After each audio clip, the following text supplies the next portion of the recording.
नमस्कार, मैं रजनी आर्य। आप देख रहे हैं आवाज जनादेश। हमीरपुर पहुंचे मुख्यमंत्री जयराम ठाकुर ने कहा कि केंद्र सरकार से विशेष निवेदन है पर अब प्रदेश में रेल नेटवर्क के लिए तेजी से काम होगा और हमीरपुर जिला में बन रहे मेडिकल कॉलेज तक रेल पहुंचाने की कवायद शुरू हो गई है। साथ ही जिला कांगड़ा में भी रेल नेटवर्क बढ़ाने के लिए काम किया जाएगा। वहीं केंद्रीय बजट में रोप वे के लिए बजट का प्रावधान किए जाने पर भी पीएम मोदी और वित्त मंत्री का आभार जताया है। हमीरपुर से अश्विनी की रिपोर्ट। बजट प्रस्तुत हुआ है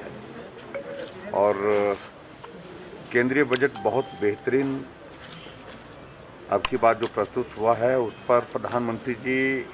ने और चीज़ों को लेकर के डिटेल में उसको एक्सप्लेन किया है और मैं आदरणीय प्रधानमंत्री जी को बधाई देना चाहूँगा, एक तो बजट के लिए और उनके साथ साथ में वित्त मंत्री निर्मला सीतारमण जी को। लेकिन जो दूसरा पार्ट, जो महत्वपूर्ण पार्ट कि आखिरकार इस बजट में क्या क्या चीज़ें हैं, महत्वपूर्ण चीज़ें क्या क्या हैं, उनको बहुत डिटेल से उन्होंने एक्सप्लेन किया और एक्सप्लेन करते हुए आज पार्टी के पूरे देश भर के प्रमुख नेताओं के साथ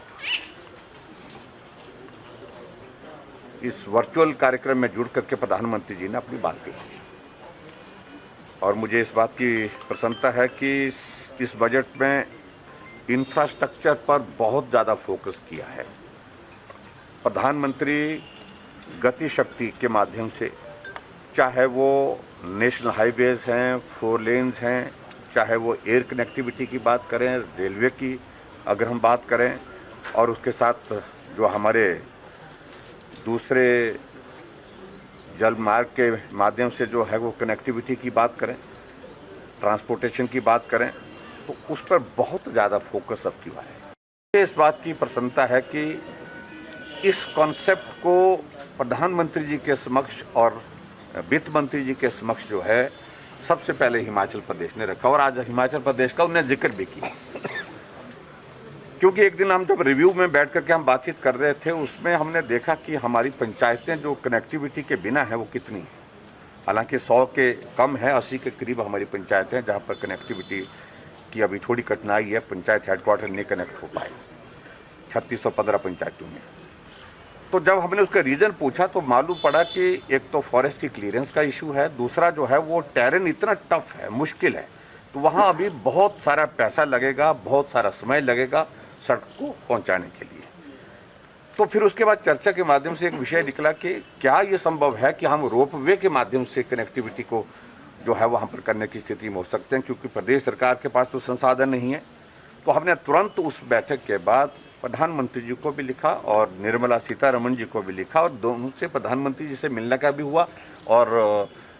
फाइनेंस मिनिस्टर से भी हमारा मिलना हुआ। मिल करके हमने आग्रह किया कि इसको बजट प्रोविज़न के अंतर्गत केंद्र से डाला जाए। जहाँ सड़कें नहीं पहुँच रही हैं वहाँ सड़कें पहुँचाने में सुविधा होगी। सड़कें बढ़ने से पेड़ कटेंगे, फॉरेस्ट प्रॉपर्टी को उसमें डैमेज होगा, पर्यावरण खराब होगा, तो ये बहुत सरलता से किया जा सकता है, सहजता से किया जा सकता है। और मुझे इस बात की प्रसन्नता है कि वित्त मंत्रालय ने उस प्रस्ताव को हमारे स्वीकार किया और आज पूरे देश भर के लिए उसको एक कॉन्सेप्ट के रूप में आगे बढ़ाने के लिए प्रधानमंत्री जी ने आज इसका जिक्र किया है। करके विशेष तौर से जिसका जिक्र मैं करना चाहूँगा, रेलवे नेटवर्क को हिमाचल में अंदर पहुँचाने के लिए केंद्र सरकार अब थोड़ा जोर से प्रयत्न करे, ऐसा हमने निवेदन किया है और उसमें चीज़ें आगे बढ़ी है। हमीरपुर, ऊना से हमीरपुर को रेलवे लाइन लाने के लिए सारी डिटेल में डिस्कशन हुई है और उसमें एक पॉइंट हमारा डिसाइड हुआ है जहां हमारा ये मेडिकल कॉलेज है, मेडिकल कॉलेज के करीब जैसा वो पॉइंट है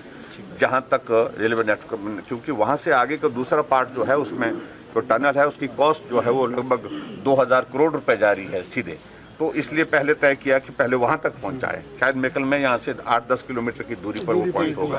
और उसके बाद वहाँ से संभावना इस बात की भी है कि वहाँ से आगे हम कांगड़ा जिला को भी अगर रेलवे नेटवर्क बढ़ाना चाहें तो वो भी सरल होगा। तो इसलिए लेकिन उसमें देखिए जहाँ तक लैंड एक्विजिशन की बात है, लैंड एक्विजिशन की बात है, उस खर्चे को केंद्र और हमारे एक फार्मूला है, इसमें 50-50 का फार्मूला एट प्रेजेंट है, लेकिन हमने इसमें कहा है कि इसमें हमको केंद्र जो है ज़्यादा शेयर इसमें बियर करे और हमको स्टेट को जो है मिले हैं, हमने सारे विषय को लेकर के सारी डिटेल में बात उनकी सुनी है, परिवार के लोगों की बात सुनी है और उसमें इन्वेस्टिगेशन की प्रोसेस चल रही है। उस इन्वेस्टिगेशन के प्रोसेस में मुख्यमंत्री चीजें आगे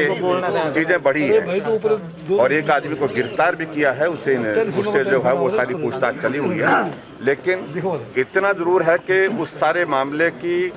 इन्वेस्टिगेशन का प्रोसेस तेजी से आगे बढ़े, हम जरूर चाहते हैं और उसके बाद कानून में जो भी प्रावधान है सख्त कार्रवाई करेंगे निश्चित रूप से। फिलहाल हमारा टारगेट ये है कि उस बेटी को हम ढूंढ करके। देश और दुनिया की ताजा खबरों को जानने के लिए हमारे YouTube चैनल को सब्सक्राइब करें, बेल आइकन को दबाएं और Facebook पेज को लाइक करना ना भूलें।